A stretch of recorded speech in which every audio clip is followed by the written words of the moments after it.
နွေရာသီမိုးကြချိန်တဝယ်မျိုးနဲ့တိတ်မဝေးလာတဲ့ရွာလေးတွေမှာရွာခံတွေကတော့မိုးလေးတစ်ဖြက်တစ်ဖြက်ရွာလိုက်တာနဲ့လက်ထော်ဖို့ပြင်ဆင်နေကြပါပြီ။ရွာရဲ့နောက်ဘက်ဒေါသနာကစပားကင်းတွေကတော့စိတ်ဆူစားပြုတ်နေပြီ။အဲ့ဒီရွာလေးမှာထင်ရှားတဲ့လူငယ်လေး၃ယောက်ရှိတယ်။နာမည်တွေကတော့တီဟရဲ့ထောတင်တဲ့အောင်မျိုး။၃ယောက်စလုံးကငယ်တငယ်ကြီးတွေမြေနန်းတူတူသွားတူတူလာမြေနန်းတွဲတွဲနဲ့လက်တွဲမဖြုံတဲ့ကောင်တွေပေါ့။တီဟကတော့နည်းနည်းလေးလူလေကြတယ်။ထောတင်ကတော့သဘောကောင်းပြီးအမြဲတမ်းပြူးစီစီနဲ့နေတတ်ပါတယ်။အောင်မျိုးကြတော့နည်းနည်းကြောက်တတ်ပေမဲ့တငယ်ချင်းတွေနဲ့ဆိုရင်တော့ဘယ်တော့မှနှုတ်မဆုတ်တတ်တဲ့သူပါ။ဒီနေ့တော့ရွာရက်ထင်ကြတဲ့လေးတစ်ခုဖြစ်တဲ့ဖားရိုက်တဲ့ကိစ္စကိုသူတို့၃ယောက်စကားဆမ်းမိကြတယ်။ဟေ့ကောင်တွေဒီညမိုးရွာထားတာဆိုတော့ဖားတွေထွက်လောက်တယ်ကွာ။ငါတို့တွေဖားရိုက်ထွက်ကြမလား။ဒီဟာကလက်ဖက်ရည်ဆိုင်မှာထိုင်နေရင်းနဲ့လမ်းအောင်ပြောလိုက်တယ်။ထောတင်ကခေါင်းညိတ်ပြီးတော့အေးကောင်းလားပဲကွာ။မနေ့ကငါအမေကဖားလာရင်စားချင်တယ်လို့ပြောနေတာ။အောင်မျိုးကတော့မျက်လုံးလေးကလေးကလေးနဲ့ဟဲ့အောင်ဒီညကလာဆုံးရက်ကြီးလေကွာလာမရှိတော့မှောင်မဲနေမှာပေါ့ပြီးတော့ရွာနောက်ဘက်ကတင်ချောင်းဟောင်းနာကလက်ကွင်းတွေပဲတော့ငါမသွားရဲဘူးနော်ဟိုတလောကပဲဥပမာအဲ့ဒီနားမှာဆုံးသွားတာကွာတရားကရည်ပြီးတော့မင်းကလည်းကွာတရေကဖားလာရိုက်မှာမို့လို့လားအဲ့လိုထိလည်းမကြောက်နေပါနဲ့ငါတို့နှစ်ယောက်လိုပါတာပဲကိုဓာတ်မီတွေဘက်ထရီပြည့်သွင်းပြီးသွားကြမယ်ကွာဒီလိုနဲ့ည9နာရီလောက်မှာသူတို့၃ယောက်ဟာဖားရိုက်ထွက်ဖို့ထွက်လာကြတယ်ညကမှောင်မဲနေပြီးလေကလည်းတပူးပူးနဲ့တိုက်နေပါတယ်လက်ဝင်းတွေထဲမှာတော့ဖောင်းအောင်သားတွေကဆူညံနေတာပဲဟဲ့ဟိုမှာတကောင်ထောက်တွေကဓာတ်မီနဲ့ထိုးပြပြီးဝါးချုံနဲ့ထိုးလိုက်တယ်ဖားရရေရရေးနဲ့သူတို့၃ယောက်ရွာနဲ့တော်တော်လေးကိုဝေးလာတယ်အတိထားမိလိုက်တဲ့အချိန်မှာသူတို့ရောက်နေတာကအောင်မျိုးစကလေးကသွားဖို့ညှင်းဆန်နေခဲ့တဲ့ရွာနောက်ဘက်ကတင်ချဟောင်းနဲ့ကလျက်လက်ကွင်းနောက်ကိုရောက်နေတာပါရုတ်တရက်လေပီလေးတစ်ချက်ဝိတ်တိုက်သွားပြီးအောင်မျိုးရဲ့ဓာတ်မီကပိတ်သွားတယ်ဟဲ့ငါဓာတ်မီဘယ်လိုဖြစ်သွားလဲမသိဘူးအောင်မျိုးရဲ့တန်ကနည်းနည်းလေးတော့တုတ်ရင်နေတယ်အဲ့ဒီချိန်မှာပဲသူတို့ရဲ့ရှေးကလေကန်တင်ရိုးပေါ်မှာအရေးမဲကြီးတစ်ခုဖြတ်ပြေးသွားတာကိုဒီဟာကမြင်လိုက်ရတယ်ဟဲ့လေဟိုမှာဘာကြီးလဲမသိဘူးဒီဟာကလက်អော်လိုက်ပြီမဲ့အရေးကြီးကမှုံမဲနေတဲ့စပါးကင်းတွေထဲကိုဝင်ပြီးတော့ပျောက်ကွယ်သွားတယ်ဘာမှမဟုတ်ပါဘူးကွာနေမျက်စိမားတာနေမှာပေါ့လာငါတို့ဆက်ရှာကြမယ်ထောက်တင်ကအာပီစကားပြောလိုက်ပြီမဲ့သူ့အတန်ကလည်းနည်းနည်းလေးတော့ကြောက်စိတ်ဝင်နေတဲ့ပုံစံဖြစ်နေပါတယ်ဒါပေမဲ့အချိန်တွေကထင်တယ်လို့တော့မယိုရှင်တော့ပါဘူးသူတို့ဖားရိုက်ဖို့ဆက်သွားရင်းနဲ့လက်ခွေးထဲမှာနောက်ထပ်လူတစ်ယောက်ဖားရိုက်နေတာကိုလမ်းမြင်လိုက်ရတယ်ဟေးဟိုမှာဘယ်သူလဲမသိဘူးကွာဒီအချိန်ကြီးဒီသင်္ချိုင်းနားမှာဘယ်သူကဖားလာရိုက်နေတာလဲဒီဟာကဓာတ်မီနဲ့လှန်ထုံကြည့်လိုက်တယ်အလေးရောင်အောက်မှာမြင်လိုက်ရတာကခမောက်ဆောင်ထားတဲ့လူကြီးတစ်ယောက်ကြောပေးထားပြီးတော့လက်ကွင်းထဲမှာငုတ်ပြီးတော့တခုခုကိုအသေးတန်ရှာနေဖို့ရတယ်ဦးလေးကဘာတူလဲဗျဒီဟာကလန့်အောင်ပြီးတော့မေးလိုက်တယ်အဲ့ဒီလူကြီးကခေါင်းမော့လာပြီးသူတို့ဘက်ကိုလှည့်ကြည့်လိုက်တယ်အဲ့ဒီချိန်မှာအောင်မျိုးကအကြီးကျယ်အော်ဟေးလိုက်ပါတယ်ဟာအဲ့ဒါဥပမောင်ကြီးပဲသူကတည်သွားပြီလေအဲ့ဒီလူကြီးရဲ့မျက်နှာကဖြူလျော့နေပြီးမျက်လုံးတွေကအနီရောင်ဖြစ်နေပါတယ်သူကသူတို့၃ယောက်ကိုကြည့်ပြီးလက်တစ်ဖက်ကိုမြှောက်ကလမ်းခေါ်နေတယ်ဟေးဟောဒီပြေးဒီဟာကလမ်းអော်လိုက်ပြီး၃ယောက်သာနောက်ကျောင်းလှည့်ပြေးကြပါတော့တယ်ဒါပေမဲ့သူတို့ပြေးလေတင်ချိုင်ဟောင်းနောက်ကိုပုံရောက်လေဖြစ်နေပါတယ်လမ်းတွေကလည်းမျက်စိလက်စရာကောင်းနေတယ်နောက်ကနေလည်းခြေတံတွေကထက်ချက်မကွာလိုက်လာနေပါတယ်တစ်ဖက်ဖက်နဲ့ဖားတွေခုန်နေတဲ့အတန်လိုလူပြေးနေတဲ့အတန်လိုနဲ့အောင်မျိုးကလေကန်သေးရိုးပေါ်ကနေခလုတ်တိုက်ပြီးပြုတ်ကျသွားတယ်ဟေးအောင်မျိုးမြတ်ထားလေကွာထောတင်ကအတင်းပဲဆွဲထူလိုက်ပါတယ်အဲ့ဒီချိန်မှာပဲသူတို့ရှေ့မှာဥပမောင်ကြီးကရပ်နေပါတယ်သူကတရေပုံစံကြောက်စရာကောင်းနေပြီမဲ့လေသူရဲ့လက်ထဲမှာတော့ဖားတကောက်ကိုကိုက်ထားပါတယ်မင်းတို့ငါဖားကိုလာလို့ကြတာလားဥပမောင်တရေကြီးကတန်အော်ကြီးနဲ့လှမ်းမိလိုက်တယ်ဒီဟာမှာကြောက်လောလောတုံနေပြီမဲ့လေစိတ်ကိုအားတိတ်ထားပြီးမဟုတ်ပါဘူးဥပမောင်ရေကျွန်တော်တို့ကဟိုဘက်ကွင်းမှာဖားလာရိုက်တာပါဒီဘက်ကိုမျက်စိလဲလာပြီးရောက်လာတာပါဥပမောင်တရေကြီးကရုတ်တရက်မျက်နှာကြီးရှုပ်မဲသွားပြီးငါမသိခင်ကငါမိမကိုဖားရင်ချက်ကျွေးမယ်လို့ဂတိပေးထားတာအဲ့ဒါငါမသိခင်ကျွေးလိုက်ရဘူးအဲ့ဒါကြောင့်ငါခုဖားရိုက်နေတာဒါပေမဲ့ငါကတရေဖြစ်နေတော့ဖားတွေကငါ့ကိုမကြောက်ကြဘူးကွာငါကလည်းဖမ်းလို့မရဘူးဖြစ်နေတယ် ဥပမောင်ကြီးရဲ့မျက်လုံးနီရောင်တွေကမျက်ရည်တွေကျလာပါတယ်။ရောက်စရာကောင်းလာတဲ့တရေကြီးကနေရုတ်တရက်တနာစရာကောင်းသွားတယ်လို့ဖြစ်သွားပါတယ်။ထောက်တွေကသဘောကောင်းသူပြီးတနာသွားပြီးဟာဥပမောင်ရဲ့ဒီလိုဆိုလဲကျွန်တော်တို့ဖန်ထားတဲ့ဖားတွေယူသွားလိုက်ပါ။အဲ့ဒီလိုပြောပြီးထောက်တင်ကသူတို့ဖန်ထားတဲ့ဖားအိတ်ကိုလှမ်းပေးလိုက်တယ်။ဥပမောင်တရေကြီးကလည်းအံ့ဩသွားပြီးတကယ်လားကွာ။ဟာဒါဆိုတော့ငါကျေးဇူးရမ်းကိုတင်တယ်ကွာ။ဥပမောင်တရေကြီးကဖားအိတ်ကိုလှမ်းယူလိုက်တဲ့ချိန်မှာပဲရုတ်တရက်ဖားအိတ်တွေကဖားတစ်ကောင်ခုန်ထွက်သွားပြီးဥပမောင်ရဲ့နှာခေါင်းပေါ်မှာတွားကပ်နေတယ်။ဥပမောင်ကလက်ဖြတ်ပြီးတော့အဖားကိုအတင်းဖယ်ဖို့လုပ်တယ်။ဒီဟာထွန်းတင်တဲ့အောင်မျိုးတို့၃ယောက်သာကြောက်နေရကနေအဲ့ဒီမြင်ကွင်းကိုကြည့်ပြီးရည်ကျင်တဲ့စိတ်ကိုမထိန်နိုင်ပဲ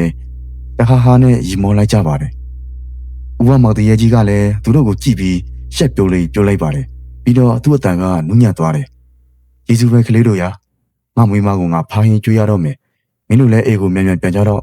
ဒီနေရာကညဘက်တွေဆိုတိတ်မကောင်းဘူး။ဥပမာကအဲ့လိုပြောပြီးတာနဲ့ဖားအိတ်ကိုဆွဲပြီးတင်ချိုင်ဘက်ကိုတဖြည်းဖြည်းရှောက်သွားပါတော့တယ်။ခဏနေတော့လေထဲမှာပျောက်ကွယ်သွားပါတော့တယ်။ဒီဟာရဲ့ထောက်တင်တဲ့အောင်မျိုးတို့၃ယောက်သာအေကိုပြန်လာကြပါတယ်။လမ်းမှာတယောက်နဲ့တယောက်ကြည့်ပြီးပြောနေကြတယ်။ဒီညတော့ဖားရင်သားမစားရတော့ဘူးပေါ့ကွာ။တရားကအဲ့ဒါလိုပြောလိုက်တယ်။မစားရလဲဘာဖြစ်လဲကွာ။ကုသိုလ်တော်မှရသေးတယ်။တရေကိုဖားလို့တယ်ဆိုလို့ဘယ်သူရှိအောင်မလဲ။ထောက်တင်ကရည်ပြီးတော့ပြောပါတယ်။အောင်မျိုးကတော့နောက်ဆိုရင်ဖားရိုက်ထွက်ရင်တော့တင်ချိုင်ပဲလုံးဝမသွားတော့ဘူးဟဲ့။ကြောက်ဖို့ကောင်းတာကလည်းကောင်းတာပေါ့။အန်ဒီရဲ့တခုခုဖြစ်သွားရင်မလွယ်ဘူး။မနဲ့မိုးလေးတော့သူတို့၃ယောက်ရွာထဲမှာတည်င်းတစ်ခုကြားလိုက်ရပါတယ်။ဥပမောင်ရဲ့မိန်းမဒေါ်အေးစေအိရှိမှာမနေ့ကဖားတွေအများကြီးသိနေတာကိုတွေ့ရတယ်တဲ့။ဒေါ်အေးစေကတော့သူ့ယောက်ျားများလာပေးတာလားမသိဘူးဆိုပြီးငိုကဖားတွေကိုဟင်းချက်ဖို့လုပ်နေတယ်လို့ဆိုကြပါတယ်။သူတို့၃ယောက်ကတော့တယောက်ကိုတယောက်ကြည့်ပြီးပြုံးလိုက်ကြတယ်။ကြောက်လန့်စရာကောင်းတဲ့ဖားရိုက်တဲ့ညကဝမ်းနည်းစရာရီမောစရာတွေနဲ့တူသူတို့၃ယောက်ရဲ့ဘဝမှာဘယ်တော့မှမေ့နိုင်စရာမရှိတဲ့အမှတ်တရအညလေးတညဖြစ်သွားပါတော့တယ်။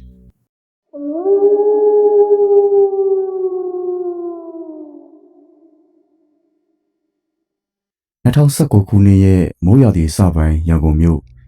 လေတန်းကနာမည်ကြီးလက်ဖက်ရည်ဆက်ဒီဇိုင်းမှာရီမောတန်တွေနဲ့စူညံနေပါတယ်။ဟဲ့ကလွင်ကိုနေရုပ်ကြီးကလည်းမိုးရွာတွေကကြက်ဖကြီးကြနေတာပဲစပီကလည်းရွှဲလို့ဆိုလို့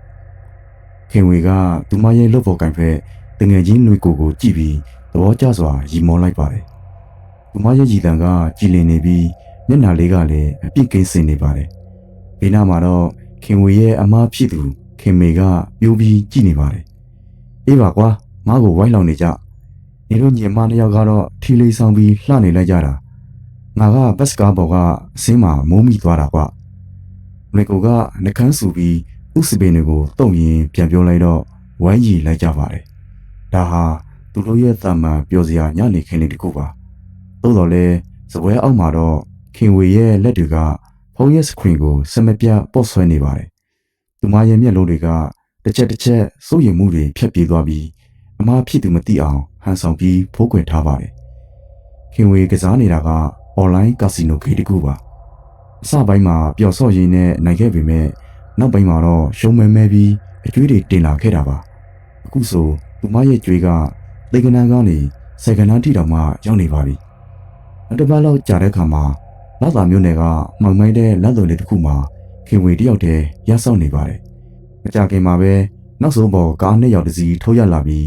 ကားပေါ်ကနေလူငယ်တယောက်ဆင်းလာပါတယ်။သူကတော့စိုက်ကိုပါ။ညီမလေးခင်ဝေစောင့်နေရတာကြာသွားပြီလား။ကိုစိုက်ကိုအပြင်မှာလှုပ်လေးနည်းနည်းရှုပ်သွားလို့စိုက်ကိုကပြောပြပြီးနှုတ်ဆက်ပါတယ်။သူ့ရဲ့ပုံစံကတက်ရက်ပြီးရင်ကြီးတဲ့စီးပွားရေးသမားတယောက်ရဲ့ပုံစံပါပဲ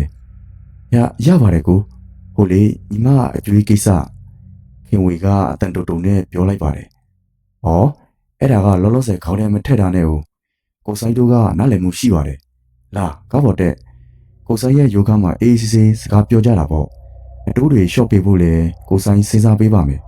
။ခင်ဝေဟာရိုးလဲသူပြီးစိုင်းကိုရဲ့ရည်ကြီးတဲ့စကားတွေရဲ့အောက်မှာ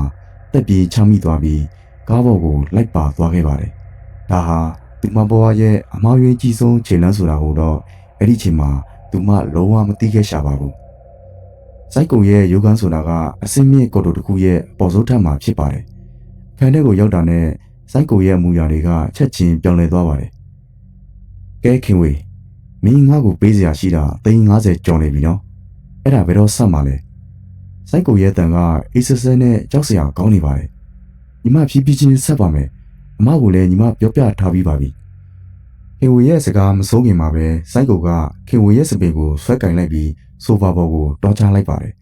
တဖြည်းဖြည်းဆက်ရအောင်ငါဟာပရာဟီတာလုပ်နေတာမဟုတ်ဘူးမင်းမပိုက်စံမရှိရင်ရှိတာနဲ့ပေးစားရမှာပေါ့အခုဒါဘာလုပ်တာလဲကျမကိုမလုပ်ပါနဲ့ခင်ဝေကအော်ဟစ်ရိုးကန်ပြီးမဲ့လေအတန်လိုခန်းဖွဲ့ထားတဲ့ကော်တိုခန်းထဲမှာတော့ဘယ်သူမှမကြားနိုင်ခဲ့ပါဘူးအဲ့ဒီညကခင်ဝေရဲ့ဘဝဟာရေတည်နေခဲ့ရပါပြီဟိုဆိုတာကစိုက်ကိုဟာ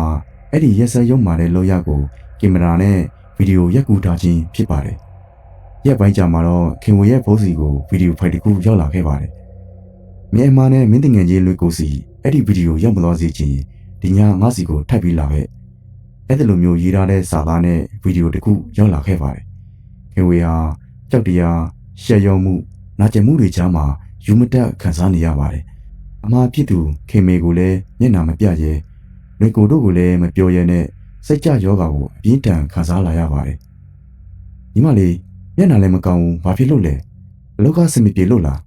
ခင်မေကဓမင်းဆောင်ပွဲမှာမေးလိုက်ပါတယ်ဘာမှမဖြစ်ပါဘူးမနေနည်းနည်းမကောင်းလို့ပါခင်ဝေကမျက်ရည်တွေကိုမြူချရင်းနဲ့အမကိုလေပြောခဲ့ပါတယ်ထိုညမှာတော့ခင်ဝေဟာစိုက်ကိုစီကိုနောက်တစ်ကြိမ်သွားခဲ့ရပါတယ်ထပ်မံရက်ဆက်ခံရပြီးတဲ့နောက်သူမရဲ့စိတ်ဝူးရင်ဟာလုံးဝရိုက်ချိုခံလိုက်ရပါပြီပြန်လမ်းမရှိတော့ဘူးလို့ခံစားလိုက်ရတဲ့ခင်ဝေဟာနောက်တနေ့မနေ့မှာတော့ခင်မရဲ့အတန်နဲ့ကြီးနဲ့အော်ဟစ်ငိုယိုတန်ကအိတ်တစ်ခုလုံးကိုတုံ့ပြီးသွားစေပါတယ်ခင်ဝေရဲ့အခန်းထဲမှာတော့မျက်နှာကျက်ကပက်ကချိတ်ထားတဲ့နေရာမှာကျိုးကိုကြည့်ပြီးကျိုးဆွဲချကအသက်မဲ့နေတဲ့ခင်ဝေရဲ့ခန္ဓာကိုယ်လေးဟာလေအဝိတ်မှာလွှဲရမ်းနေပါတော့တယ်ဘေးနာကစပွဲပေါ်မှာတော့အမညီမကိုခွေးလောက်ပါဆိုတဲ့စာလေးတစ်ခုကိုရေးထားခဲ့ပါတယ်ခင်ဝေဆိုးပါသွားပြီးတလားလောက်ကြာမှာတော့ခင်မေဟာနေ့တိုင်းညီမဖြစ်သူကိုလွမ်းစော့ငိုကြွေးနေစေပါလွင်ကုန်ကလည်းအမြဲတမ်းလာရောက်အားပေးနှိမ့်သိရှာပါတယ်တဖြည်းဖြည်းနဲ့အိမ်မှာထူးဆန်းတဲ့အရာတွေစပြီးဖြစ်လာခဲ့ပါတယ်ညဘက်တွေဆိုခင်ဝေရဲ့ခန်းထဲကနေရှိုက်ငုံတန်တွေကြားရတတ်ပါတယ်တခါတလေဖုန်းရဲ့ notification တန်တွေစက်တိုက်မိလာပြီးမဲ့ဖွင့်ကြည့်လိုက်ရင်ဘာမှမရှိတတ်ပါဘူး။ညမှာတော့ခင်မေဟာအိမ်မက်မဲ့ပါတယ်။အိမ်မက်ထဲမှာခင်ဝေကရေတွေဆူရွှဲနေပြီးတော့လေဘေးမှာကျိုးရကြီးနဲ့သူမကိုလာဖက်ပါတယ်။အမညီမမကြောက်သေးဘူး။ညီမကိုအမျှဝေပေးပါ။အရင်ဆုံးညီမရဲ့ဖုန်းကိုရှာပေးပါလို့ငိုယိုပြီးပြောနေပါတယ်။လက်နိုးလာတဲ့ခင်မေဟာချက်ချင်းပဲလွင်ကိုကိုအကူအညီတောင်းပြီးတော့ခင်ဝေရဲ့ပစ္စည်းတွေကိုငွေနောက်ရှာဖွေပါတော့တယ်။နောက်ဆုံးမှာတော့ဗီဒီယိုအောက်ခြေအဝဲထဲမှာတင်ထားတဲ့ခင်ဝေရဲ့ဖုန်းကိုတွေ့ထားပါတယ်။လွင်ကိုက IT ကျွမ်းကျင်သူမို့ password ကိုခက်ခက်နဲ့ဖွင့်နိုင်လိုက်တဲ့ချိန်မှာတော့သူတို့နှစ်ယောက်လိုမျက်လုံးပြူပြီးသက်ရှူမတက်ဖြစ်သွားခဲ့ရပါတယ်။စိုက်ကိုပို့ထားတဲ့ချိတ်ချောင်းစာတွေငွေလဲမှတ်တမ်းတွေနဲ့အစိုးရဆိုကတော့စိုက်ကိုပို့ထားတဲ့ဗီဒီယိုဖိုင်တွေဖြစ်နေပါတယ်။ခွေးတောင်စာအညီမလေးကိုဒီလိုရက်ဆက်ရုံမာရလားခင်မေဟာဖုန်းကိုကိုင်ရင်းနဲ့ရေဘက်ကိုထုကအော်ဟစ်ငိုကြွေးနေပါတော့တယ်ထိုအချိန်မှာပဲကိုလိုဘော်ကစိုက်ကိုရဲ့ခန်းမှာလဲတမွေးဖွယ်ရာတွေစတင်ဖြစ်ပေါ်နေပါပြီစိုက်ကိုတယောက်အရက်တွေတောက်ပြီးအိတ်နေတဲ့ချိန်ခန်းတွေကမီးတွေဟာအလိုလိုပွင့်လာလိုက်ပိတ်သွားလိုက်နဲ့ဖြစ်နေပါတယ်ရေချိုခန်းတွေကနေရေချတဲ့တန်တွေကြားလို့ဝါကြီးတဲ့ခါမှာမှန်ပေါ်မှာသွေးတွေနဲ့ရေးထားတဲ့စာတကြားကိုတွေးလိုက်ရပါတယ်ဘာကြောင့်နေငါ့ကိုဒီလောက်ထိရက်စဲရတာလဲအဲ့ဒါလိုရေးထားတာပါစိုက်ကိုဟာကြောက်လန့်တကြားအော်ဟစ်ပြီးအခန်းပြင်ကိုထွက်ပြေးဖို့ကြိုးစားပါတယ်ဒါပေမဲ့တကားကဖွင့်လို့မရပါဘူးအဲ့ဒီချိန်မှာသူ့ရဲ့နောက်ကျောဘက်ကနေအိတ်ဆက်ဆက်အထီးတွေးနဲ့တူတက်ကက်ကက်ကြီးတစ်ခုထွက်ပေါ်လာပါတယ်နေလဲငါနဲ့တူတူလိုက်ခဲ့ရမယ်မလုပ်ပါနဲ့ကွာငါတောင်းပန်ပါတယ်ငါမှားသွားပါလေလို့စိုက်ကိုတယောက်ယူမတက်အော်ဟစ်ရင်ကျမ်းပြင်ပေါ်မှာလူလိမ့်နေပါတယ်ခင်ဝေရဲ့ပုံရိပ်ဟာသူ့ရှိမှတပြေးပြေးနဲ့ထင်ရှားလာပြီးသူမရဲ့ကြောက်စရာကောင်းတဲ့မျက်နှာကြီးကစိုက်ကိုရဲ့မျက်နှာနောက်ကိုကတ်လာပါတယ်။အဲ့ဒီချိန်မှာပဲတကားခောက်တန်ကြားလိုက်ရပါတယ်။ခင်မီတို့ရဲ့တိုင်ကြားချက်ရောက်လာတဲ့ရဲတွေကတကားကိုဖျက်ဝင်လာတဲ့ချိန်မှာတော့စိုက်ကိုဟာနောက်လေးတနေရာမှာကွယ်လေးပြစ်ကသွေးရည်တွေကျပြီးစိတ်လုံးနေသူတယောက်လိုရီမောနေပါတော့တယ်။သူရှိကလေဟာနယ်ကိုကြည့်ပြီးလာပြီသူလာနေပြီအဲ့ဒါလိုကြောက်ကတန်းတွေပြောနေပါတယ်။စိုက်ကိုဟာဖမ်းဆီးခံလိုက်ရပြီးသူရဲ့ရုပ်မာမှုတွေအားလုံးဥပဒေအရရေးယူခြင်းကိုခံလိုက်ရပါတယ်။ ဟုတ်ပေမဲ့တရားမျှတမှုရခဲ့တယ်ဆိုတော့ခင်မေရဲ့ရင်ထဲကဟာလာဟင်းလင်းဖြစ်နေမှုကြီးကိုတော့ဘယ်တော့မှပြပြလာမှာမဟုတ်တော့ပါဘူးရက်လေဆောင်းကျွေးတဲ့နေ့မှာတော့ခင်မေဟာဘုန်းကြီးတွေကိုစောက်ကပ်ပြီးရည်စက်ချနေပါတယ်သူမရဲ့မျက်ရည်တွေကဘာပြီပေါ်မှာစီးကျနေစေပါဒီကနေ့ပြုလို့ရတဲ့ကုသိုလ်ကောင်းမှုအဆူဆူတို့ကိုကွယ်တော်သူညီမလေးခင်ဝေအားအမျှပေးဝေပါတယ်သာဓုသာဓုသာဓုဒီစက်ချတန်ဆိုးမှာပြည်ရင်ဘောက်ကနေဝင်လာတဲ့လေပြေနုနုလေးတစ်ချက်ကခင်မေရဲ့ဘားမြေကိုပုတ်တက်ရှက်ခက်သွားပါတယ်အခန်းတောက်နာစီကအလော်တုံးကြီးတဲ့ကျင်းနဲ့သွားပေါ်ရတဲ့တက်ပြေချတန်လေးတစ်ချက်ကိုခင်မေရောလွယ်ကူပါကြားလိုက်ရပါတယ်မောက်ထုထဲမှာပိတ်မိနေတဲ့ဥယျာဉ်လေးတစ်ခုဟာနောက်ဆုံးမှာတော့အမှတ်တရားနဲ့တူလင်းရောင်လေးတွေစီကိုကူးပြောင်းသွားနိုင်ခဲ့ပါပြီဒါပေမဲ့ကြံရစ်ခဲ့သူတွေရဲ့ရေထဲမှာတော့စားထုတ်လို့မရနိုင်တဲ့ဝမ်းနည်းမှုတွေနဲ့တူဒီအဖြစ်အပျက်ကြီးကထာဝရအရေးမယ်ကြီးဖြစ်ကြံရစ်နေခဲ့ပါတော့တယ်